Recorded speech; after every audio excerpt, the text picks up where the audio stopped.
Bonsoir à tous. À la une de ce journal, après la CAN 2019 attribuée à l'Égypte, le Cameroun est en pole position pour l'édition 2021 de la plus grande messe du football africain sur le continent.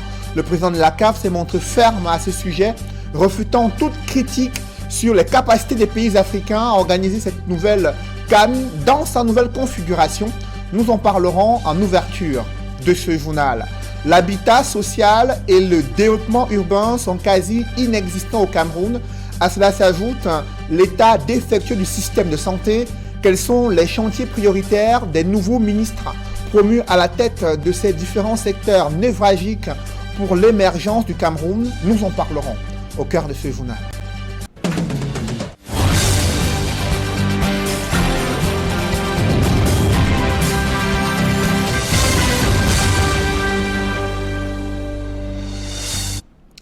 Merci de suivre cette édition complète de l'information sur Equinox Télévision. La nouvelle est tombée, la CAN 2019, initialement prévue au Cameroun, va se jouer cette année en Égypte. C'est la décision de la Confédération africaine de football. L'Égypte qui a été choisie en lieu et place de l'Afrique du Sud. C'était les deux pays qui s'étaient prononcés en faveur pour abriter cette compétition, la plus grande messe du football africain, édition 2019, désormais attribuée à l'Égypte. Des précisions avec Sylvestre Hippolyte Zangaou. Après 2006, 12 ans après, l'Égypte va abriter sa 5e phase finale de la Coupe d'Afrique des Nations. Le pays des pharaons, qui a présenté sa candidature à l'organisation de la CAN 2019 après son retrait au Cameroun, a été choisi par la CAF. La première Coupe d'Afrique des Nations, à 24 pays, va donc se disputer en Égypte, qui était dans la course avec l'Afrique du Sud. Il est clair que l'Égypte présente des atouts pour remplir le cahier des charges, d'abord avec ses nombreux stades de football, dont le plus grand, le stade international du Caire, avec 74 000 places assises, devra abriter la cérémonie et le match d'ouverture de la CAN 2019. D'autres stades de football sont prêts et devraient simplement recevoir un relooking pour certains. L'Égypte a des moyens de transport modernes pour faciliter les déplacements des équipes et des supporters d'un site à un autre. Même si les incidents surviennent régulièrement dans les stades en championnat, l'Égypte est une terre de football et la CAN 2006 selon la CAF reste l'une des meilleures organisées. En mars prochain, à la faveur de la dernière journée des éliminatoires, les 24 pays qualifiés pour la phase finale de la CAN Égypte 2019 seront connus et le coup d'envoi de la compétition sera donné le 15 juin. Et à présent, je vous propose de suivre le président de la Confédération africaine de football, Ahmad Ahmad, qui s'exprime sur les raisons du choix de la CAF porté sur l'Égypte, qui abrite désormais l'édition 2019 de la Coupe d'Afrique des Nations, mais aussi il s'est exprimé sur l'édition 2021 qui suscite déjà beaucoup d'interrogations. Je vous propose de l'écouter. Je vous parlais donc de la réaction du président de la Confédération africaine de football, Ahmad Ahmad, qui a évoqué les raisons qui ont conduit la CAF à choisir l'Égypte pour abriter cette édition 2019 de la Coupe d'Afrique des Nations.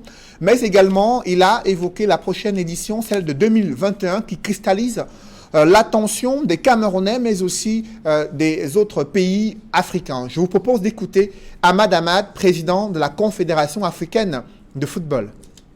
On a attribué la CAN à l'Égypte, ce qui est prévu par rapport aux études, à l'évaluation que Laurent Berger nous a fait.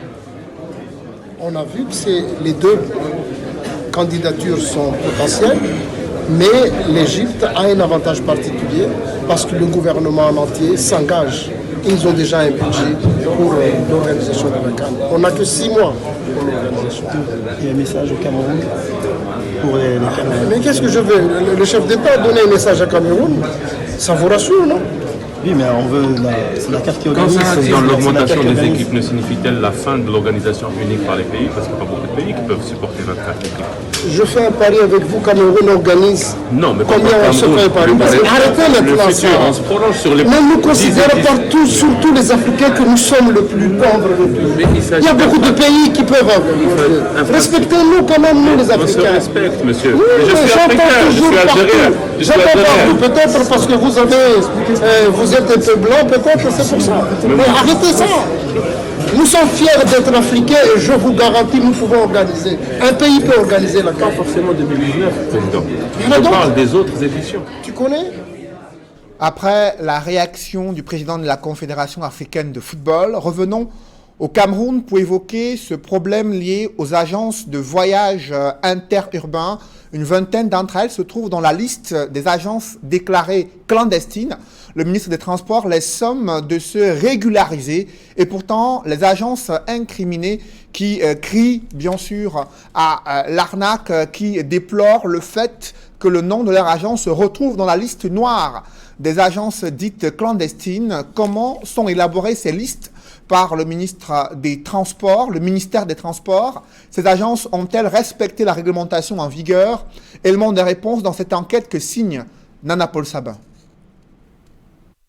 Ces compagnies de transport interurbaines qui ont pignon sur rue sont dans le collimateur du ministre des Transports. Touristique VIP, Garantie Express, Fitness Voyage, Noblesse, Buka Voyage, bref, elles sont une centaine d'agences de voyage qui roulent dans l'illégalité. En effet, au terme d'un audit sur la situation administrative des compagnies de voyage sur l'ensemble du territoire national, les services techniques du ministère des Transports ont constaté que les agences interpellées exercent dans la clandestinité. À la suite de ces contrôles, nous avons listé pratiquement 18 agences qui, n'est-ce pas, opèrent dans la clandestinité, si je peux employer ce terme.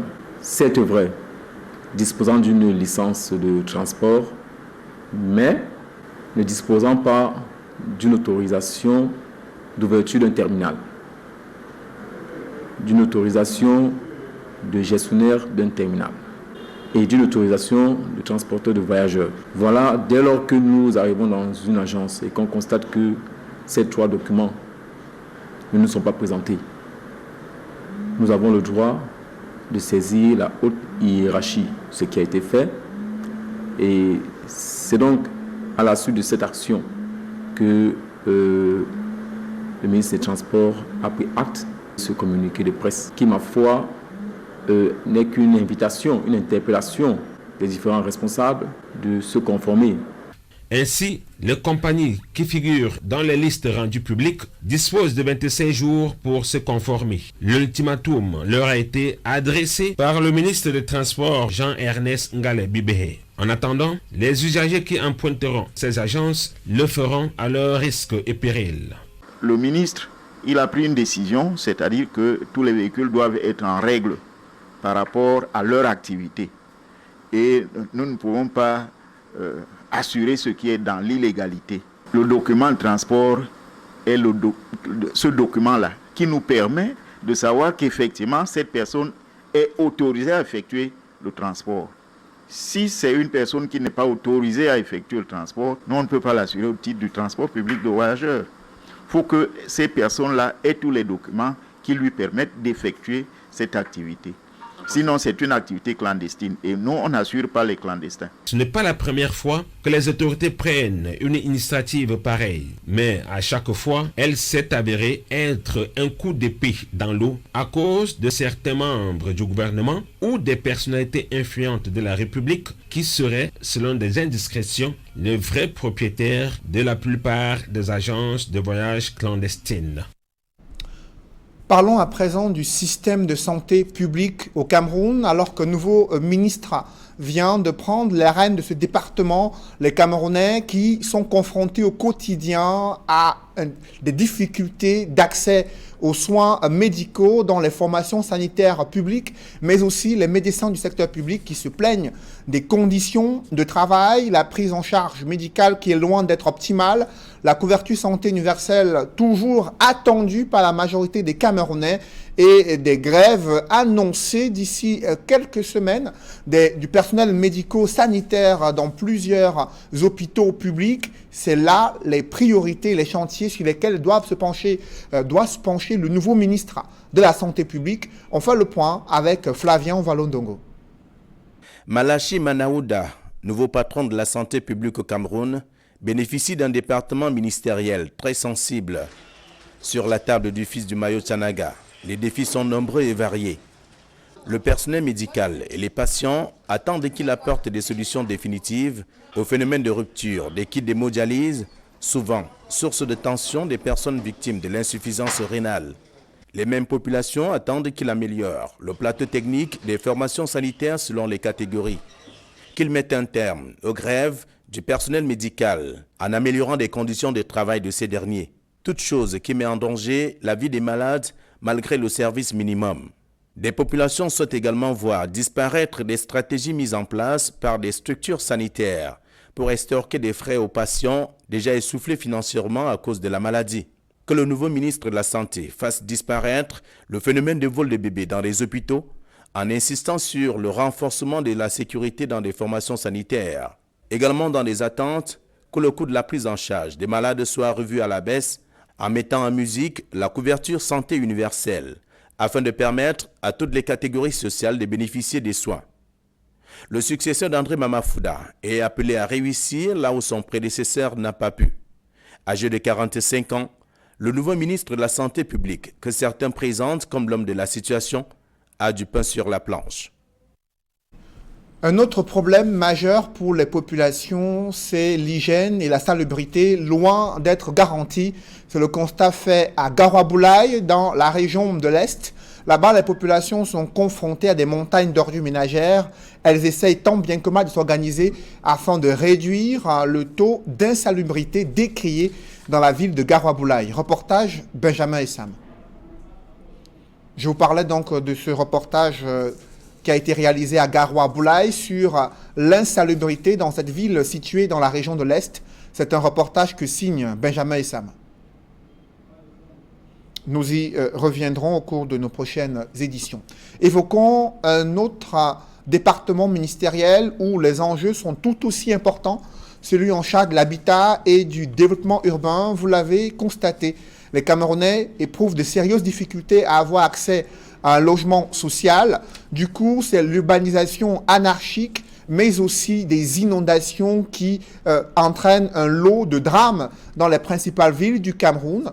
Le nouveau ministre Célestine Kétia-Cortez est-elle assez aguerrie par rapport aux défis à relever et aux nombreux chantiers prioritaires dans ce département ministériel? Élément de réponse avec Marcelin Gransop. Dans son discours de fin d'année, le président de la République a mis la pression sur le gouvernement afin que les chantiers relatifs à la CAN 2019 soient livrés dans les délais, malgré le glissement de date. Le ministère de l'Habitat et du Développement urbain est interpellé à plus d'un titre. Lui qui doit finaliser les travaux de voirie et de construction de certaines voies d'accès aux différentes infrastructures sportives, hôtelières et hospitalières. C'est dans le premier dossier que Célestine Kétia-Cortez trouve sur sa table. Tout ce que je peux dire, c'est que depuis le 4 janvier, j'ai beaucoup parlé. L'heure est à l'action, l'heure est au travail et il y a l'obligation de cohésion au sein de notre gouvernement avec pour feuille de route la vision du chef de l'État pour le développement durable de notre pays qui se veut collectif.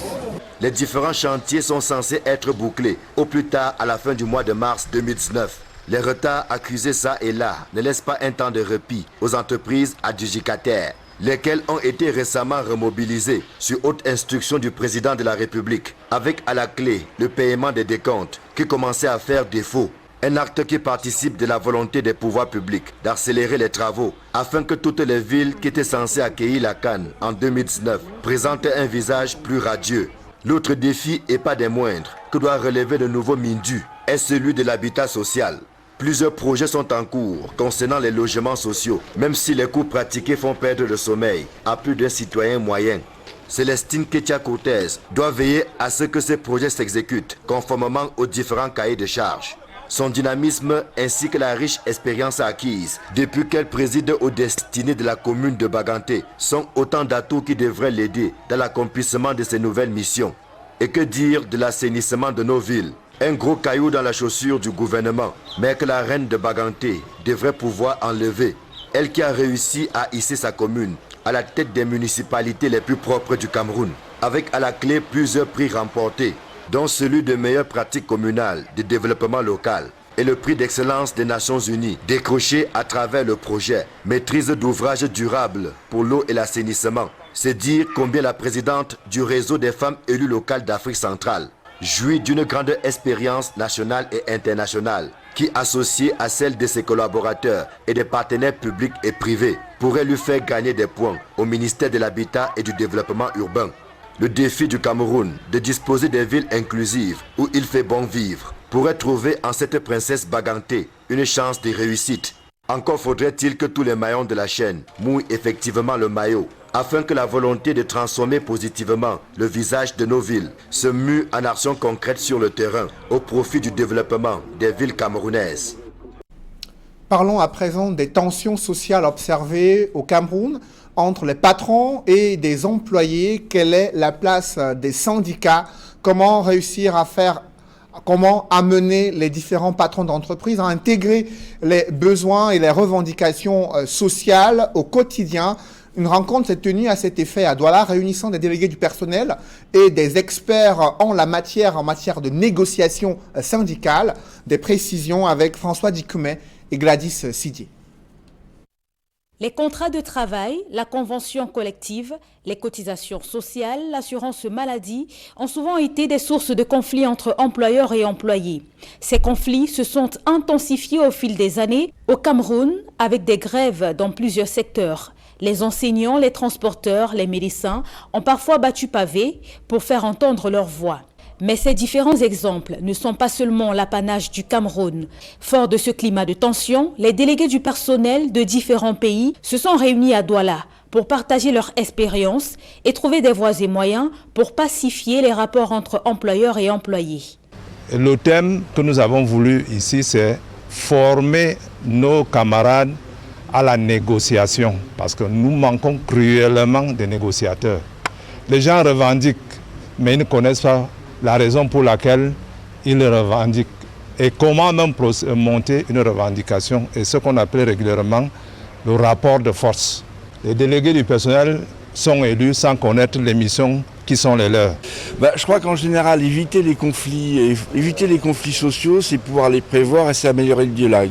Le dialogue, alors, vous avez le cas typique effectivement de ce qui se passe en France, où le fait que pendant des années, dans toute une série d'entreprises, l'organisation syndicale et les organisations syndicales n'existent pas, font qu'arrivé à un certain moment, il y a un ras-le-bol qui s'exprime et que faute de dialogue social, faute de partenaires sociaux dans les entreprises, les gens se retrouvent sur les ronds-points. Vous savez, quand on utilise la grève, c'est que c'est souvent le dernier recours. Les attentes, c'est d'être mieux outillés pour défendre le dialogue social au sein de nos entreprises respectives. C'est de ça qu'il s'agit. Le partage d'expériences a permis aux délégués du personnel des différents pays de présenter les nouvelles approches dans la négociation. Le syndicalisme, nous, ce qu'on a vu, c'est que le syndicalisme au Cameroun, il existe bien.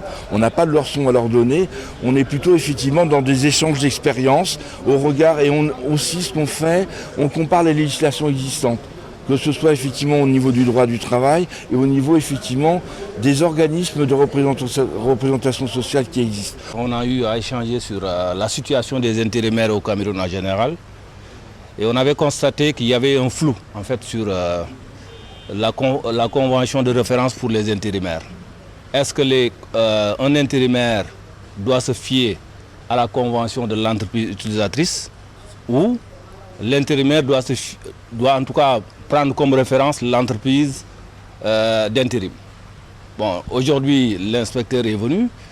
Il a essayé d'expliquer quand même, mais on sent qu'il y a un vide juridique par rapport au statut des intérimaires. Je pense que là, ça demande quand même peut-être une amélioration des textes réglementaires du Cameroun pour quand même situer un peu l'intérimaire dans l'environnement du travail. Les délégués du personnel ont fait le premier pas. Reste maintenant aux employeurs de leur emboîter le pas pour favoriser un environnement de travail sain et garantir de meilleurs rendements.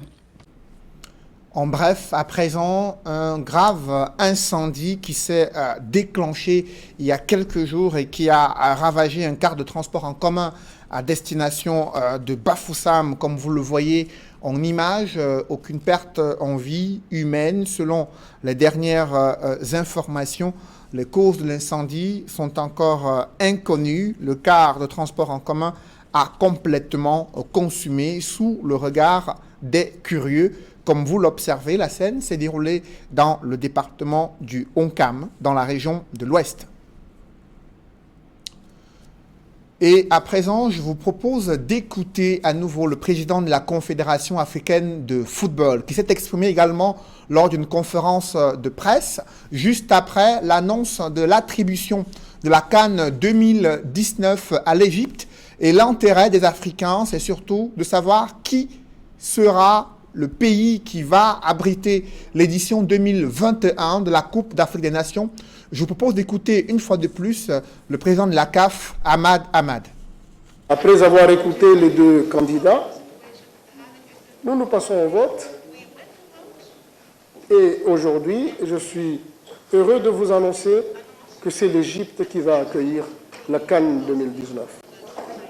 Toutes les opérations sur ces préparations vont commencer à partir de maintenant. La CAF va travailler étroitement avec l'Égypte pour qu'on puisse aller de l'avant. Nous savons les défis, nous savons les problèmes qui existent, mais ça n'empêche pas, nous avons toutes les compétences nécessaires, nous pouvons demander le soutien de nos partenaires, dont en partie la FIFA ou des autres pays, pour nous aider à réaliser cette CAN 2019 à 24 qui va se dérouler pour la première fois en terre égyptienne. Voilà ce que nous vous annonçons aujourd'hui. C'est l'information que vous voulez avoir pour le moment. Quant au 2019 maintenant, parce que la décision que nous avons prise à Accra, c'est que comme le Cameroun n'était pas prêt, ils ont déjà investi, et énormément qu'ils ont investi. Nous ne pouvons pas laisser nos pays, nos dirigeants, dilapider de l'argent comme ça, sans utilité. Il faut les accompagner, il faut prendre en compte. Les règlements, c'est nous qui l'avons établi. C'est nous qui devons voir, dans les contextes où nous sommes, en quoi peut être positif ce règlement. Et les autres glisseront automatiquement dans ce temps. Libre à celui qui le conteste, mais la CAN n'appartient qu'à la CAF. C'est la CAF seule qui peut décider de sa compétition. Lorsqu'il y a des éléments techniques qui ne rassurent pas, la réglementation est claire. Vous avez suivi le président de la Confédération africaine de football juste après l'attribution de la CAN 2019 à l'Égypte.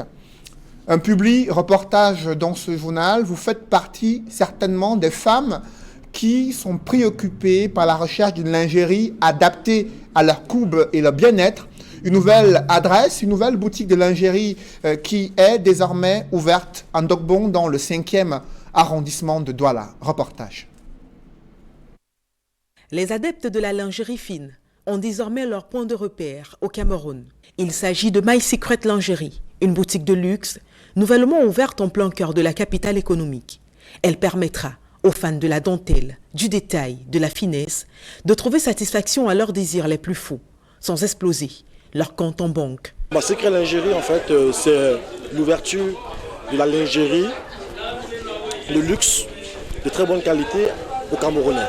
L'objectif étant de révéler le côté aguicheur qui sommeille en toutes les femmes, My Secret Lingerie est une sélection de matières premières de qualité, rendue parfaite par des mains expertes, de professionnels essentiellement installés en Europe. J'ai eu la chance de travailler dans des entreprises de luxe et j'ai bien vu comment tout est sélectionné, tous les produits finis sont sélectionnés. Et c'est ce niveau de sélection et de choix de produits que j'ai voulu apporter ici. Tous les projets en fait, qui sont exposés dans la Secret Lingerie boutique sont produits par nos fournisseurs qui vivent uniquement en Europe. À l'intérieur de la boutique, un large choix de marques et de modèles, des pièces uniques qui rappellent la ferveur des défilés parisiens et qui sont adaptés à toutes les occasions. Pour la partie mariage, nous avons tout ce qui va être gainant. On sait que les femmes, elles en raffolent des produits gainants pour redessiner la morphologie, pour être belles au quotidien. En plus de la lingerie, le magasin met également à la disposition de sa clientèle des produits pour l'entretien de la peau. Et en dernier lieu, nous avons les produits Miss Caramelia. nous avons une crème de corps, visage, et nous avons un savon, des sérums et des gélules qui permettent également à la peau d'être belle. Cette marque a été formulée pour travailler le corps de l'intérieur. Parce que lorsque le corps il est travaillé de l'intérieur, nous avons une peau qui rayonne de l'extérieur. La gamme Miss Caramelia étant essentiellement réservée aux femmes, il est question de couvrir dans les jours à venir la demande masculine qui commence à enfler. My Secret Lingerie est située en Dogbon, à côté de IPH. Elle vous permettra de rehausser votre beauté et de laisser s'exprimer la véritable femme qui sommeille en vous. Mesdames, messieurs, c'est la fin de ce journal. Merci de l'avoir suivi. Juste après cette édition de 20h, retrouvez Serge Alain Auto et ses invités pour le débrief du journal sur le plateau d'Equinox Soir. Serge Alain. André Mamafouda file plusieurs patates chaudes à Manaouda Malachi. Parmi lesquelles les conditions de vie et de travail des médecins et du personnel médico-sanitaire dans le secteur public, mais aussi l'amélioration des conditions de prise en charge médicale dans ces hôpitaux après de nombreux scandales décriés durant ces dernières années et la couverture santé universelle annoncée il y a quelques mois par le gouvernement sera-t-elle mise en place sous l'ère de Malachier? Les Camerounais l'espèrent bien afin de pouvoir accéder à de meilleurs soins médicaux dans les hôpitaux publics au Cameroun. Seul la CAF décide de la CAN. Dixit Ahmad Ahmad, pour lui, sans aucun doute, 2021, ce sera au Cameroun. La messe est désormais dite. Vous l'avez compris, le président de la Confédération africaine de football est clair. 2021, ce sera au Cameroun. La Coupe d'Afrique des Nations, la plus prestigieuse compétition sur le continent africain, très attendue après le retrait de l'édition 2019 au Cameroun, désormais attribuée à l'Égypte. 2021, ce sera au Cameroun. C'est avec fermeté que s'est exprimé le président de la CAF au terme de la réunion de la Confédération africaine de football qui a abouti à l'attribution de la CAN 2019 à l'Égypte. Voilà, madame, monsieur, c'est donc l'essentiel du débrief. Bonne soirée à vous, Cédric. Bonne soirée à vous, Serge Alain. Rendez-vous demain 20h. Rendez-vous demain 20h. Madame, monsieur, dans un instant, Equinox Soir, deuxième partie, le temps du débrief, toujours en compagnie de nos 4 invités.